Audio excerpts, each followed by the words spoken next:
Իսրայելը Գազայից դուրս գալիս է թե ոչ։ Իսրայելը մինչև այսօր Գազայից դուրս չի եկել եւ գալու որքան որ հասկանում եմ մտադրությունն էլ այս պահին չունի 50%-ը մոտ Գազայի տեղին ուրեմն գծով եզրափակել են եւ զորքերը մինչև այսօր էլ մնում են եւ ծանր հրետանին եւ տանկային ստորաբաժանումներն ու դիվիզիաները եւ հնարավորություն կարծում եմ չկա այս պահին դուրս գալ Գազայի կոտուց մնացել են ընդամենը մեկ ուրեմն սպանված զինվորի դի որ պետք է արաբները փոխանցեն պաղեստինցիները համասցիները փոխանցեն Իսրայելին, բայց մինչև օրս ցկցկում են արհեստականորեն, որպեսզի երկրորդ փուլը սկսվի, երկրորդ փուլը այս պահին սկսվելու դեռ հերանեկարներ չկան, թե երբ է այն սկսվելու, որովհետև դեռ պարզ չէ այն խումբը միջազգային խաղաղապահների, ովքեր որ պետք է մուտք գործեն Գազա, Իսրայելը դեմ է Թուրքիային, Հիմա դրա մասին անպայման կխոսենք Արտյոմ, ձեր պաշտպանության նախարար Կացը ասում է Իսրայելը երբեք չի լքի Գազան, բա Թրամփի միջնորդությունը, որոշումը, բա կառավարման նոր մոդելը, որին համաձայնությունը տվել է իսրայելական պետությունը,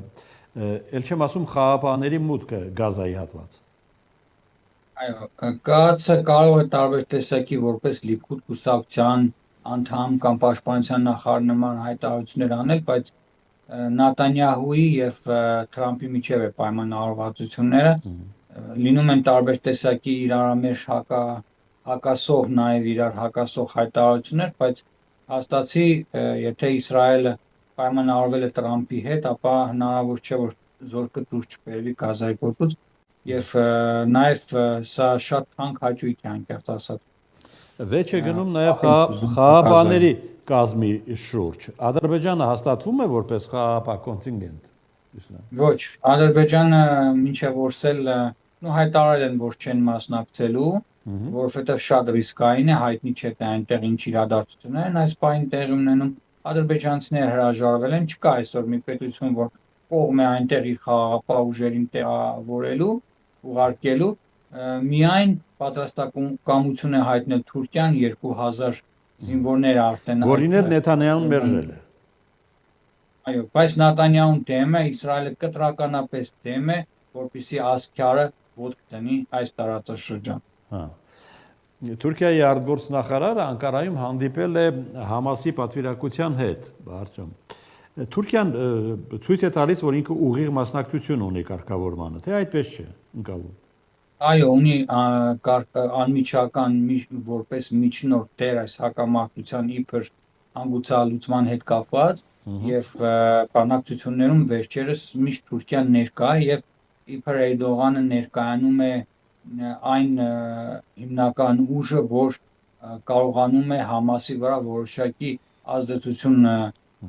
ուրեմն ունենալ, որպեսզի կարողանա որոշակի բանակցությունների հետ կապված առաջխաղացում գրանցել, բայց փաստը այն է, որ այս պայծրությամբ ոչ մի առաջխաղացում էլ չկա, այնինչ եղավ, փոխանակեցին դիերը եւ մնացել է մենակ մեկ դի եւ այս պայմաններում ամեն ինչ կարծես թե սառեցված վիճակում է։ Չկա այն ուժ, ով պետք է Իսրայելի նաեւ համաձայնության մուտք գործի Գազայի գոտի, ամերիկյան ստորաբաժանումներ են տեղակայվել Իսրայելի հարավում գտնվող Կիրյաթ Գաթ քաղաքում, այստեղ է գտնվում այն հիմնական ուրեմն բազան, որտեղից դուրս է գալու զորքը եւ մուտք գործի Գազայի գոտի որպես խաղաղապահ ուժեր, սակայն բացի ամերիկացիներից որևէ զինվորներ, որևէ տեսակի ստորաբաժանումներ հաստատորեն այս պահին Կիրյաթ Գաթում չկան։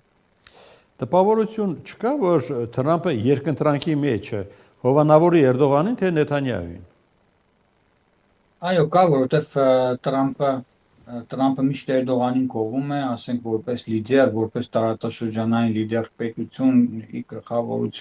գլխավորությամբ Էրդողանի, Նետանյահուն էլ համարվում է Իսրայելը համարվում է Ամերիկայի, այսպես ասենք, համար մեկ դաշնակիցը եւ երկու քարի արանքում այսպես հայտնվել է Տրամփի վարչակազմը փորձում է Նետանյահուի կառավարությանը համոզել, որ գուցե թույլ տանք շանս տանք Թուրքիային ուրեմն գալ եւ մասը դառնալ այս գործընթացներին, բայց գիտեք, որ Իսրայելը կտրականապես դեմ է այս պահին Իսրայելը ստեղծել է նոր ալյանս, նոր ռազմական դաշինք Կիպրոսի եւ Հունաստանի հետ, ստեղծվելու է նոր ստորաբաժանում, Իսրայելը եւ Հունաստանը տալու են 1000 զինվորներ եւ 500 Կիպրոսը, եւ այս զինվորները ոչ թե լինելու են միայն հետև զինված զինվորականներ, այլ նրանք ունենալու են իրենց հետևում եւ օդային ավիացիա եւ սուզանավեր եւ ծովային ծովային ուրեմն ստորաբաժանումներ եւ ավիացիոն էսկադրիլյաներ, մի խոսքով բավականին լուրջ ուրեմն այսպես բազա եւ Իսրայելը այս պահին օգնում է Հունաստանի մի քանի կղզիներում հակաօդային պաշտպանության համակարգեր ուրեմն տեղադրել։ Այսինքն Իսրայելը չի կարող մի կողմում միջերկրածովում ունեցած Թուրքիայի հետ լուրջ այս հակասություններով հանդերձ Սիրիայում աճած Թուրքիայի ուրեմն ազդեցության հետ կապված նաև թույլ տալ, որպեսզի Թուրքիան այժմ էլ քիթը խոթի դեպի Գազայի կոտի դեպի իր անմիջական ուրեմն տարածք, նամանավանդ որ Թուրքիան արդեն իսկ գտնվում է Սիրիայում եւ ասենք կարելի ասել, որ Թուրքիան դարրել է կամա թե ակամա իր ազդեցության ոլորտի հետ կապված Իսրայելի անմիջական հարևանը, որը շատ վտանգավոր է եւ դեռևս հունվարին Իսրայելի վերլուծական կենտրոններից մեկը ներկայացել էր տվյալներ կառավարությանը, որ Իրանից հետո շատ մոտ ապագայում Թուրքիան լինելու է դառնալու է Իրանից հետո համար առաջին ախոյանը Իսրայելի համար։ Այսինքն Իրանի հետ էլ կոնֆլիկտը վերսկսելու հավանականությունը պահպանվում է։ Այո, Իրանի հետ պահպանվում է, որովհետև Իրանը այժմ ստանում է եւ հրթիռային վառելիք Չինաստանից, ստանում է նաեւ հակաօդային պաշտպանություն, այժմ լինելու է հակամարտություն, լինելու է նոր այսպես կարճ գուցե եւս երկու շաբաթյա բախում Իսրայելի եւ Իրանի միջեւ եւ այս անգամ իրենց ուժերը չափելու են չինական հակաօդային պաշտպանությունը, չինական հրթիռներն ու Իսրայելի հրթիռները, այսինքն Չինաստանը գտել է իրեն համար լավագույն հարթակը իր զինատեսակները անմիջապես գործի դնելու, օգտագործելու եւ տեսնելու դրանց հնարավորությունները, պլյուսները եւ մինուսները։ Իսրայելի վարչապետ Նատանյահուն ամսու 29-ին մեկնելու է դեկտեմբերի եւ հանդիպելու է Վաշինգտոնում Թրամփի հետ ԱՄՆ մեկնելու օրակարգում Իրանի հիմնախնդիրն է, քանի որ ըստ Նատանյահուի հայտարարությունների եւ հետախուզության Իսրայելի բավականին լուրջ աշխատանքներ հրթիռային պոտենցիալը լրացնելու հետ կապված Իրանը այս պահին աշխատանքներ իրականացնում 24-ժամյա ռեժիմով կարողանում է այս աշխատանքներն իրականացնել եւ բավականին համալրել է իր կորցրած պահեստները հրթիռների բալիստիկ եւ այս պահին էլ երկու իրար հաջորդող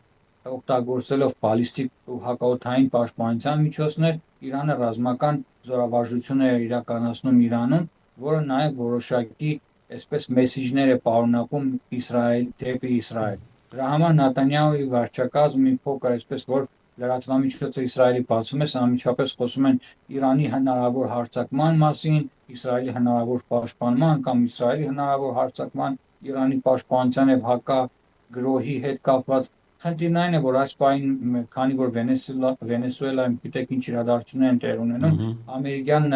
ավիակիրները գտնվում են այնտեղ, Պարսից ծոցում չկան ավիակիրներ, չկան, ասենք այն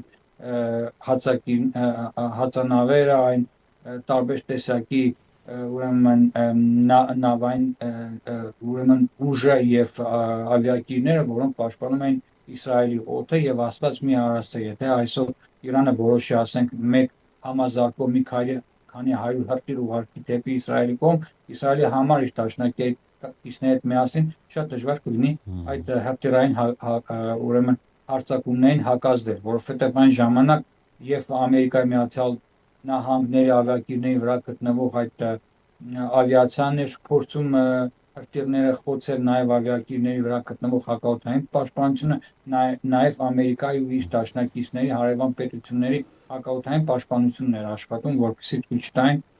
մաքսիմալ չեզոքացնեին այդ հրթիռների հարձակումները Իսրայելի տարածքի վրա։ Սակայն այս պահին խաղի կանոնները փոխվել են, ոչ մի նավ այստեղ տարածաշրջանում չկա, Իսրայելի օդը պահվում է միայն Իսրայելի հակաօդային պաշտպանության միջոցներում։